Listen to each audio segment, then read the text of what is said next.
ನೆರೆಯ ಕೇರಳ ರಾಜ್ಯದಲ್ಲಿ ಕೋವಿಡ್ ರೂಪಾಂತರಿಯ ಆತಂಕ ಹೆಚ್ಚಾಗ್ತಿರುವ ಹಿನ್ನೆಲೆಯಲ್ಲಿ ಕೊಡಗಿನ ಗಡಿಗಳಲ್ಲೂ ಕೂಡ ಇದೀಗ ಹೈಲೈಟ್ ಅನ್ನು ಘೋಷಣೆ ಮಾಡಿರುವಂಥದ್ದು ಮತ್ತು ನಿರಂತರ ತಪಾಸಣೆಯನ್ನು ಕೂಡ ಮಾಡ್ತಿರುವಂಥದ್ದು.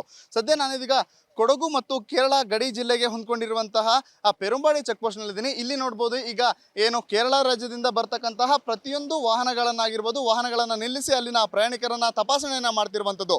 3 ಪಾಳ್ಯದಲ್ಲಿ ಇದೀಗ ಆರೋಗ್ಯ ಇಲಾಖೆ ಸಿಬ್ಬಂದಿಗಳು ಈ ಒಂದು ಚೆಕ್ ಪೋಸ್ಟ್ನಲ್ಲಿ ನಿರಂತರ ತಪಾಸಣೆಯನ್ನು ಮಾಡ್ತಿರುವಂಥದ್ದು. ಕೇರಳ ರಾಜ್ಯದಲ್ಲಿ ಕೋವಿಡ್ ಸೋಂಕಿನ ಸಂಖ್ಯೆ ಹೆಚ್ಚಾಗ್ತಿರುವ ಹಿನ್ನೆಲೆಯಲ್ಲಿ ಕೊಡಗು ಜಿಲ್ಲೆಗೆ ಯಾವುದೇ ರೀತಿಯ ಆತಂಕ ಎದುರಾಗಬಾರ್ದು ಮತ್ತು ಕೊಡಗು ಜಿಲ್ಲೆಯ ಜನತೆಗೆ ಯಾವುದೇ ರೀತಿಯ ಈ ಒಂದು ಸೋಂಕಿನ ಲಕ್ಷಣಗಳು ಕಾಣಿಸ್ಕೋಬಾರ್ದು. ಹಾಗಾಗಿ ಮುಂಜಾಗ್ರತಾ ಕ್ರಮವಾಗಿ ಈ ಒಂದು ಕ್ರಮಕ್ಕೆ ಇದೀಗ ಆರೋಗ್ಯ ಇಲಾಖೆ ಮುಂದಾಗಿರುವಂಥದ್ದು. ಕೊಡಗಿನ 4 ಚೆಕ್ ಪೋಸ್ಟ್ಗಳೇನಿದೆ ಅವುಗಳಲ್ಲಿ ಸಂಪೂರ್ಣವಾಗಿ ಇದೇ ರೀತಿಯ ತಪಾಸಣೆಯನ್ನು ಕೂಡ ನಡೆಸ್ತಾ ಇರುವಂಥದ್ದು.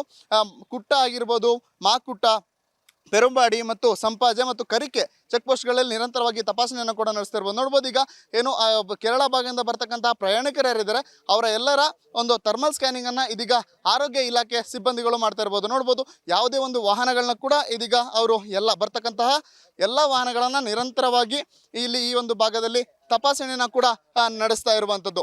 ಇನ್ನು ಯಾವುದು ವಾಹನಗಳನ್ನ ಕೂಡ ಬಿಡ್ತಾ ಇಲ್ಲ, ಸಂಪೂರ್ಣವಾಗಿ ನೆರೆಯ ಬೇರೆ ರಾಜ್ಯಗಳಿಂದ ಬರ್ತಕ್ಕಂತಹ ಎಲ್ಲ ವಾಹನಗಳ ಒಂದು ತಪಾಸಣೆಯನ್ನು ಕೂಡ ನಡೆಸ್ತಾ ಇರುವಂಥದ್ದು.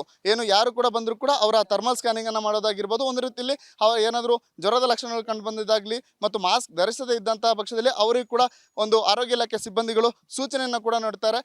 ಮಾಸ್ಕನ್ನು ಧರಿಸಿ ಈ ಒಂದು ಭಾಗದಿಂದ ತೆರಳಿ ಅನ್ನೋ ಮಾತನ್ನ ಕೂಡ ಹೇಳ್ತಿರುವಂಥದ್ದು. ನೋಡ್ಬೋದು ಈಗ ಆ ಒಂದು ಕೇರಳ ಭಾಗದಿಂದ ಬಂದಂತಹ ಪ್ರಯಾಣಿಕರೇನು ಮಾಸ್ಕನ್ನು ಧರಿಸಿರಲಿಲ್ಲ, ಅವರಿಗೆ ಮಾಸ್ಕನ್ನು ಧರಿಸಿ ಅನ್ನೋ ಒಂದು ಸೂಚನೆನ ಕೂಡ ಇದೀಗ ಆರೋಗ್ಯ ಇಲಾಖೆ ಸಿಬ್ಬಂದಿಗಳು ಮಾಡ್ತಿರುವಂಥದ್ದು. ಬನ್ನಿ ಇದೆಲ್ಲದರ ಕುರಿತು ಮಾತನಾಡಲು ನಮ್ಮೊಂದಿಗೆ ಆರೋಗ್ಯ ಇಲಾಖೆ ಸಿಬ್ಬಂದಿ ಇದ್ದಾರೆ, ಅವ್ರನ್ನೇ ಮಾತಾಡಿಸ್ತೀನಿ. ಸರ್, ಈ ಒಂದು ಪೆರುಂಬಾಡಿ ಚೆಕ್ ಪೋಸ್ಟಲ್ಲಿ ಯಾವ ರೀತಿ ತಪಾಸಣೆಯನ್ನು ನಡೆಸ್ತಾ ಇದ್ದೀರಿ ಸರ್? ಸರ್, ಇಲ್ಲಿ ಬರುವಂಥ ಪ್ರತಿಯೊಂದು ವೆಹಿಕಲ್ಗಳನ್ನ ನಾವು ಚೆಕ್ ಮಾಡ್ತಾ ಇದ್ದೀವಿ. ಇಲ್ಲಿ ಫಸ್ಟಾಗಿ ಬಂದ್ಬಿಟ್ಟು ನಾವು ಅವ್ರಿಗೆ ಟೆಂಪ್ರೇಚರನ್ನು ಚೆಕ್ ಮಾಡ್ತೀವಿ.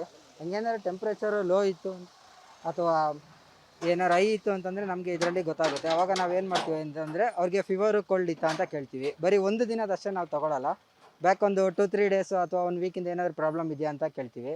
ಇಲ್ಲಿ ನಾವು ಜಸ್ಟಾಗಿ ಪ್ರಥಮ ಚಿಕಿತ್ಸೆ ಅನ್ನೋ ಒಂದು ಟೈಪಲ್ಲಿ ಮಾತ್ರ ಫಸ್ಟಾಗಿ ನೋಡ್ತೀವಿ. ಮತ್ತೆ ಬಂದುಬಿಟ್ಟು ಏನಾದರೂ ಅವ್ರಿಗೆ ಶೀತ ಜ್ವರ ಆ ಥರ ಏನಾದ್ರು ಪ್ರಾಬ್ಲಮ್ ಇತ್ತು ಅಂತಂದರೆ ಇಲ್ಲಿ ಸ್ಥಳೀಯ ಆಸ್ಪತ್ರೆ ವಿರಾಜಪೇಟೆ ಹಾಸ್ಪಿಟ್ಲಿಗೆ ಕಳಿಸ್ಕೊಡ್ತೀವಿ.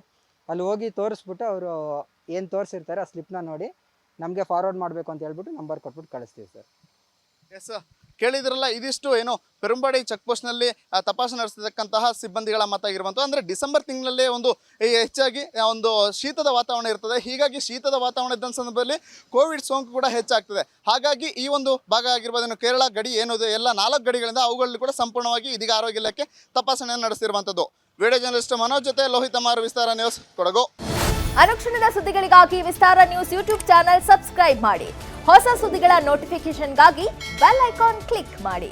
ಲೇಟೆಸ್ಟ್ ಅಪ್ಡೇಟ್ಸ್ಗಾಗಿ www.vistaranews.com ವೆಬ್ಸೈಟ್ಗೆ ವಿಸಿಟ್ ಮಾಡಿ.